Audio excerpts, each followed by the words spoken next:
ರಾಶಿಯಲ್ಲಿ ಹೊನ್ನರಶ್ಮಿಯಲ್ಲಿ ಜನಿಸಿತೊಂದು ರೂಪ. ಬೆಳಕಿನ ಚೆಲುವೆ ಸುಳಿದಳು, ಬಳುಕುತ ಇಳೆಗೆ ಇಳಿದಳು.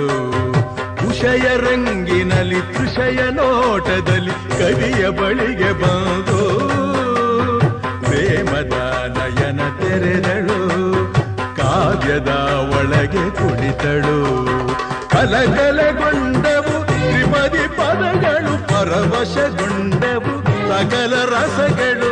ഇരുಳು ಸರಿದು ಬೆಳಕು ಹರಿದು ಕನಸು ಮುಗಿದು ಮನಸ್ಸು ಚಿಗಿದು ಸರಿಗಮಪ ಪದನಿಸ ಸಂಚಾರದಲ್ಲಿ ಮೇಘ ಬಂತು ಮೇಘ, ಮೇಘ ಬಂತು ಮೇಘ, ಮೇಘ ಕಾವ್ಯದ ಮೇಘ, ಕನ್ಯಾ ಕವನ ಮೇಘ.